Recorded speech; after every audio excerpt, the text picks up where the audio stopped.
Are you a brand new real estate investor and you're still trying to fund your first deal, but you can't because you don't have the money lined up to fund your deal? Or are you a wholesaler? You've collected some assignment fees and there's some deals you want to stay in, but you haven't been able to stay in any deals because you don't have the funding for real estate deals? Or are you a seasoned real estate investor and you just want more funding for your deals at super cheap interest rates? If you answered yes to any of those questions, don't go anywhere because I'm getting ready to plug you into the money.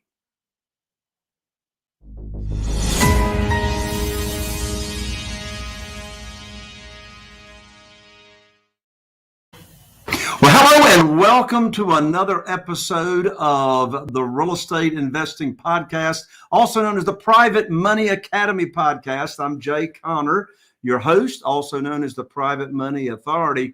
And if you've been tuning in, you know we have amazing guests and amazing shows. Today is no exception. We've got an amazing show and guest lined up for you. But before I introduce my guest, I want to give you a free gift for simply being here on the podcast, or you may be watching one of our YouTube channels. And that is, I've just finished writing a brand new guide. It's called the Money Guide, and it's free. You can download it. And here is the name of it exactly. The guide is called 7 Reasons Why Private Money Will Skyrocket Your Real Estate Business and Help You Build Incredible Wealth. So again, if you want private money, you want funding for any of your real estate deals, you want to download this money guide at the end of the show. And you can get it for free at www.jayconner.com/money guide. Again, that's jayconner, jayconner.com/money guide. And you're going to learn all kinds of great stuff about private money, how to locate private lenders, how to get funding lined up very, very quickly. Well, as I said, I've got an amazing guest today. My guest is a second generation entrepreneur from Yuma, Arizona. Now, after becoming one of the youngest firefighters in Yuma County, my guest launched his very first company at the super young age of only 23 years old. And he kept growing it. And then he successfully sold that company in 2014. Now, he is an organizational psychologist. I know you want to know what in the world that is. He's an organizational psychologist. He's a real estate coach and investor, holding ownership in multiple companies in various types of verticals and companies. He uses his investment knowledge, his entrepreneurial spirit, and training as an organizational psychologist to help others become very successful real estate investors. So I want to welcome to the show our special guest today, Rafael Cortez. Welcome to the show, Rafael. Hey, Jay, thank you so much for having me. It's a pleasure. Absolutely. I'm excited to have you on. Just so you know, you're entirely too young to be as successful as you already are. But anyway, on our audience here, you're going to have a lot of folks that do connect with you. So take us back to the story. I mean, I know that you got into real estate at a young age. So what was it that got you into real estate at the very beginning? So I got into real estate. I tapped into real estate in 2009. I had the transportation business, which I started building in around 2006. But I mean, it just became one of those things. I had a different vehicle for wealth, which was the transportation business, and it just didn't resonate with me. It had that glass ceiling, right? So everything, if I wanted to make more money, I had to put more people and assets and resources into making more money. So expenses went hand in hand with revenue. So you had a tighter margin. I started looking into different things, and the best vehicle, that I came across was real estate. So I took on my first flip in early 2009. That was, and did a couple of those, and then I figured out, I discovered wholesaling after that. So yeah, I mean, I had some cash to play with because I had the other business still, and I ended up, just allocating or deploying it into real estate, giving it a shot, and just haven't looked back since. Gotcha. Well, there's all kinds of ways to be involved in real estate, right? I mean, there's single family houses, there's land, there's commercial, there's small apartments, there's, syndication for big projects. There's wholesale. I mean, as far as buying strategies are controlled, there's wholesaling, there's flipping. I mean, it's just on and on and on and on. What Right. types of real estate deals have you been involved in, and what's your favorite type of real estate deals? I mean, I've done everything from, buy and hold, some commercial, a lot of residential stuff, but my favorite strategy really is wholesaling. It's the process of wholesaling. I mean, what I like about it is it's just faster to get through a transaction, and I'd rather flip my vested interest or the paperwork than swing hammers and do a full gutted, rehab and remodel and that sort of thing. So transactional, it's a lot easier to handle a wholesaling company if you have the right systems in place. So I mean, that's my drug of choice when it comes to real estate. It really is. I So got you. yeah, but So, I've done everything from multifamily to commercial, residential, and being part of a lot of deals. got you. Well, you started in 2009, so you've been at this for quite a while now. What were some of your early struggles and challenges? Not knowing what to do, not knowing where to get to. First off, as a starting on a real estate investor, a real estate entrepreneur, it's easy to get that shiny object, right? Syndrome, where you start looking at fix and flip, and then you look at notes, and then you look at creative, and then you look at just, I mean, there's 1,000 strategies, just like you said earlier, to play in real estate. And picking one really was one of the biggest challenges. My first couple of flips, on the first flip I broke even. On the second one, I think I made maybe $5,000 or $6,000 or something like that. It was a lot of work for little to no revenue, and I just didn't know what I was doing. So to me, I had that stigma, right? That um, I went through a coaching program and I didn't get any results. So I got the idea that coaches were not helpful and whatnot. So I went through that gauntlet for a couple of years, just trying to figure out stuff on my own. And I mean, I wasn't moving fast enough. But I mean, I think that's some of the biggest challenges that I came across early on, figuring out what strategy I wanted to pick and really fine tuning my skills to that space. Yeah. Gotcha. So, in your real estate investing experience over the years, what's one of the biggest mistakes that you have made, and the lesson learned from that you'd like to share with everybody? Not staying consistent in the systematic approach to things, especially in the marketing side. So one thing that I did early on was jump from marketing strategy to marketing strategy, and not giving things enough time to pan out, enough time to work. So for example, we have you have consistency and persistency, right? Two different things, but it's two very different skill sets that need to be applied when you're building a business. And I was really after that fast cash, that fast flip, and I wasn't taking things into that long-term thinking, type of approach. So for example, I mean, case in point, I would get a deal, do a wholesale deal or something like that, and then dump everything into marketing and spend all my resources, as opposed to growing through a controlled fashion, right? I would put everything, because I wanted more deals, put everything into marketing and not really fine tuning the marketing, not following KPIs, not having that systematic approach again, to the overall process. I mean, that cost me a lot of money starting off. And when I say starting off, I mean, I did that for the first maybe 3-4 years. So it became a way of doing business, just because I didn't know better. I didn't have a better Right, outlook on how things could possibly pan out. You know what I mean? right. And when And you're yeah, saying, I'm just going to say, just so everybody understands, when you're saying marketing strategies, you're talking about all the different ways that you can locate an off-market motivated seller that does not have a property located in the multiple listing service. You're talking about investing money in marketing, locating for sale by owners, right? correct. Yeah, going straight to sellers. So the biggest strategy in wholesaling, or the strategy of wholesaling, is actually going direct to seller and finding sellers directly, as opposed to them coming to you, through a listing or for sale by owner type of stuff. So you set up, different campaigns depending on the market that you're in, the price points that you're looking for. And what I did was I would tap into different avatars of sellers, right?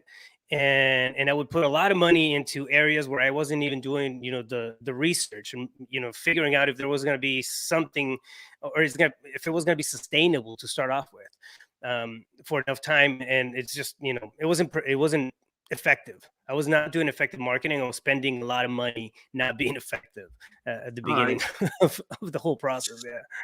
So just in case we've got a listener here to the show that does not know what wholesaling is, how about tell everybody in simple terms, what is your definition of wholesaling and how does that deal process flow?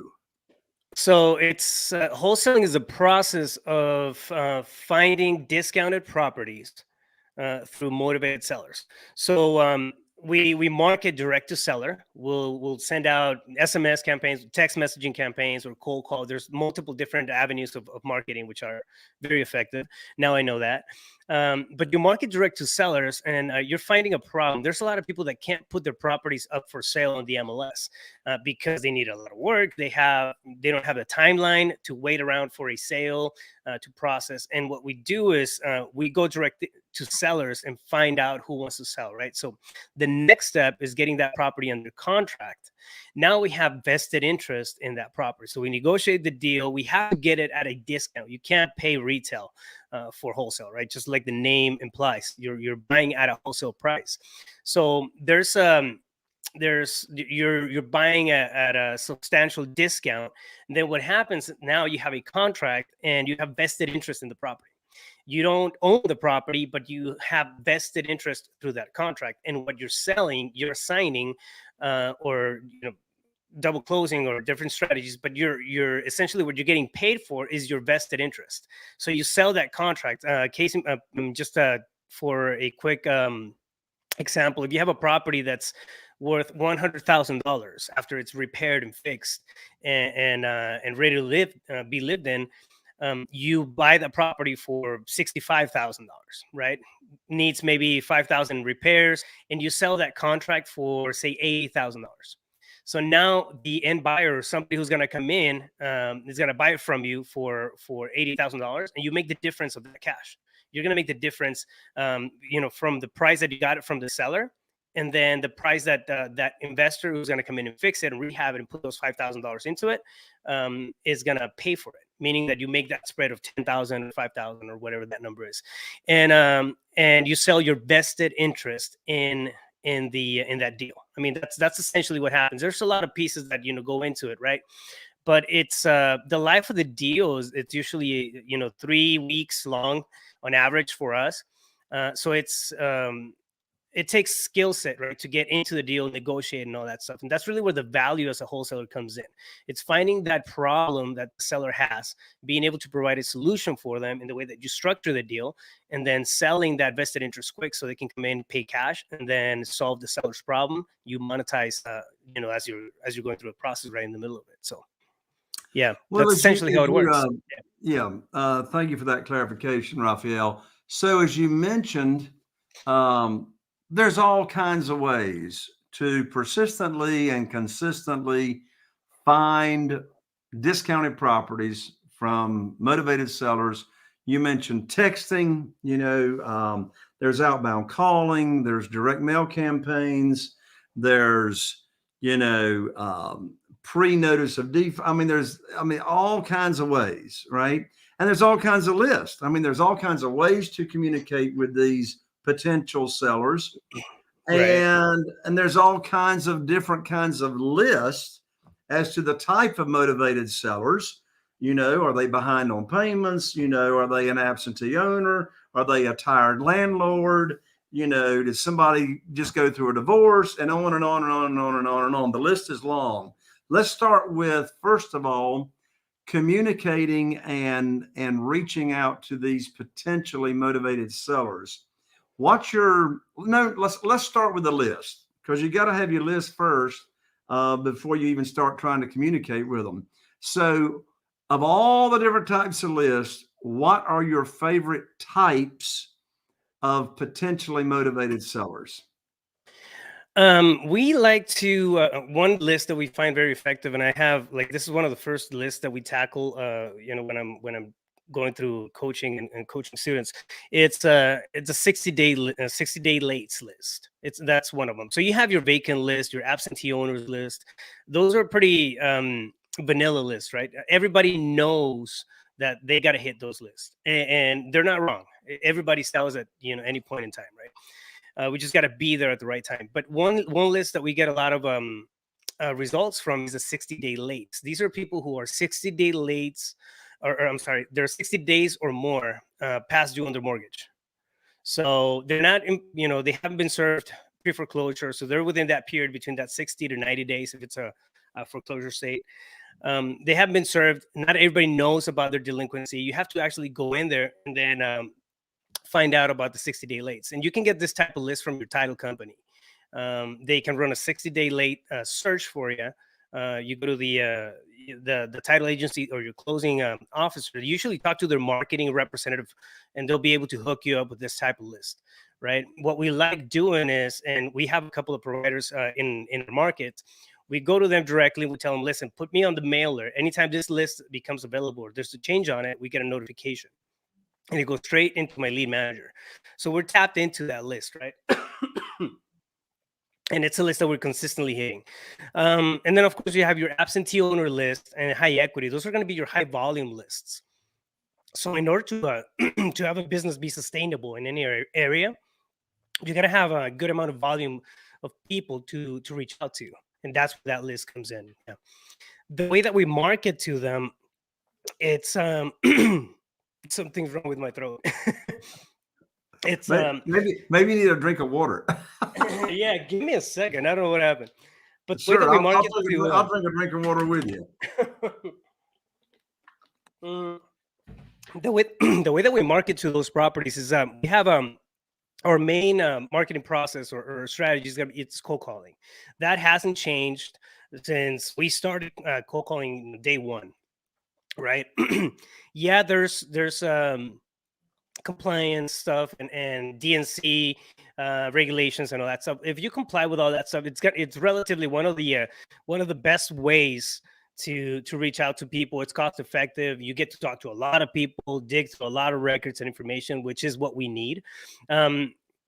Jay, what happens is that out of everybody that wants to sell, anybody who wants to sell their property, only a very small percentage is going to be a fit to sell to us. And that percentage is about anywhere from 3 to 5% of the people that are looking to sell at any point in time are going to be a fit to sell wholesale, right? So we have to go through a lot of records. There's a lot of contacts. There's a lot of conversations that we need to have to find these properties. And that's really where the legwork is. That's why not a lot of people in the long run are successful at wholesaling or want to do wholesaling, right? Everybody gets into it because it's a low entry barrier. But it's if you don't have the right systems in place, it can become something that's really taxing. Anyways, with that being said, like the core marketing strategies that we use are cold calling. So we always have cold calling campaigns going on to these lists, and then we will also reach out to them via SMS, meaning text message. So we run them through the DNC, we run them through the litigator scrub, and do just about everything that we can do to stay safe on the marketing side. But we will hit the same list. So we'll pull a list of absentee owners. We usually, and you can pull a list of 10,000 records from most data providers, and then skip trace that list and whatnot, and hit that list via cold call, and then also create a second adjacent campaign that's mass texting, and you're sending text messages to that same list. So you're working the same leads simultaneously from a couple of different angles. That's proven to give us a lot of results. So yeah. Do you always recommend, or maybe not, using a automated dialer when you're outbound calling, to where you upload that list of phone numbers into an automated dialer, and now that dialer is calling versus manual outbound? 100%. 100%. Yeah. If you're doing manual outbound, you're going to be able to talk to anywhere from maybe 40, if you're at it all day long. You're calling 40 to maybe 50 people. And if you plug in a power dialer, which is what you're talking about, what happens with power dialers is there's multiple lines dialing out at the same time. So whoever picks up from those records gets connected to you right away. So you have the ability to go through 500 records. Yeah. So your efforts, I mean, they just exponentially improve whenever you are going through one of those tools, a power dialer. Yeah. So absolutely, if you're doing cold calling, don't do it without a power dialer. Yeah. Yeah. So for the outbound calling method to be effective, Mhm. how many records really is a minimum number of records for a real estate investor to be outbound dialing to, say, in a month, in a week, whatever? So this is how we break down the numbers. We have, if you pull a list of 10,000 records a month, you can hit that list, and it'll last you, because you're going to hit that list a couple of times before you recycle it and then shelf it. Um, but you can pull a 10,000 record list, skip trace that, and then run through a power dialer. So normally, if it's just you dialing, you're probably going to go through about 500 records a day if you're hitting it all day long. It depends on the availability, or if you have a VA coming into it. But we aim to do that, right? We go for about 800 records a day on a power dialer. That's the KPI that we have for the cold callers. And again, we're texting that same list. So we're going through the process of texting. We'll send out 1,000 a day. So in theory, right, in about 10 to 12 days, you're going to go through that list. But you get to do that a couple of times with that same list without having to skip trace and rerun another list. And there's plenty of records on there. After the second pass, lists, the effectiveness of the list starts to drop, meaning the response rate, how many people are actually picking up the phone, how many people are actually texting you back. It significantly drops after that second pass. So what we'll do is we'll stop that, and then, at this point, usually about a month went by, we'll run another list. We'll put this one on hold for 6 months and then come back and revisit it 6 months after that. So we'll hit the same data, but we will do it in phases. That makes Gotcha. sense. Yeah, that does make Yeah. sense. What is your process for making the decision as to what's the most that you can offer on a particular property to get it under contract, to then assign it to another real estate investor to take it down? So that's going to depend a lot on the market, where you're in. That's one. And then the second thing is going to be the area, right? Is it an A-level area, meaning super nice, fancy, highly desirable, B-level area where you have your middle class and a lot of rentals, or C-level area where there's a lot of low-income housing? So that's going to determine the price points or offer thresholds that you can go up to. With that being said, we play around. We offer in some areas up to, depending if it's like a super hot area, we'll go up to like 82% of the market value, minus the repairs, minus the profit that we want to make on that deal. And then on some areas, because it may be colder and not a lot of activity and whatnot, we'll offer significantly lower, to about 74%, minus repairs, minus our fee. So with that being said, at the end of the day, try to work out your formula or your offer pricing, so that when you sell that property to a buyer, somebody who's going to come in and actually do the remodel, fix it and flip it, or buy and hold, do whatever they want, they have at least a 10% return on investment. If they have anywhere from a 10 to 12% return on investment, historically, it's going to be a sellable product, right? You have something that got some meat on the bones, and it's sellable. If you lock it too high, it's going to be really hard to sell, unless it's in a super hot area, or prestigious location, something like that. So when you are wholesaling, um, you're going to need a buyer's list. You're going to need a Hmm. list. You're going to need a list of these other real estate investors that actually have the funding, and they Yeah. want to buy these properties, and they want to do the rehabbing. So you got to have this list so you can market these contracts to assign your contract. What's your favorite way or ways to build and find those potential buyers that you will sell these contracts to the quickest way? The quickest way is going to be, I mean, you can just jump on social media, look for real estate investor groups in your market, right? That's going to be one of them. And there's just look that the keyword investor, real estate investor, and there's going to be a bunch of stuff that pops up. So one thing that you want to do is to start signing up to those real estate investor groups on Facebook. You're going to see the groups, you're going to see the pages, and then you're also going to see the marketplace. So those are three different places within Facebook to find real estate investors. So any email that you see on there, start taking that email and then putting it in a separate spreadsheet into your MailChimp account, anywhere where you're saving your buyers list. So start building that list that way. That's one of them. Real estate investor associations are huge. So if there's any real estate investor associations going on, you via Zoom or in person, go to those and start having conversations. And Jay, it's amazing to see the amount of people who get intimidated by investor meetups. Go to meetup.com and then look up real estate investor and for your area, and start showing up. There's a lot of these going on in any major market. At any point in time, people talking about notes, people talking about buy and hold, about multifamily. But meetup.com, it's a really good place also to find local connections, right? Another one where you can start to add or create a buyers list real fast, and it'll actually give you phone numbers as well. It's gosection8.com. So Section 8 housing, you go in there, you'll type in your zip code, and anybody who's buying properties to do Section 8 rentals, that's a landlord, they literally have their name, their number, and their phone in there. It's just right there, public records. It's like that's where they'll post, that the properties and the areas that they're buying and whatnot. So they already have, they're investors because they're on the Section 8 website.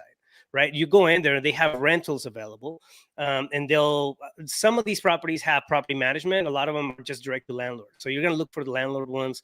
Even if you come across property management ones, just give them a call and tell them that you're running campaigns for investment properties, and see if they can connect you with different buyers. So but there's a lot of ways of building a buyer's list relatively healthy. And then of course, if you have the ability to JV, partner up with anybody in your area whenever you get a deal, leverage their buyers list, and sign up to just about every wholesaler out there, like every wholesaler's list out there that you can find. That's going to give you awesome.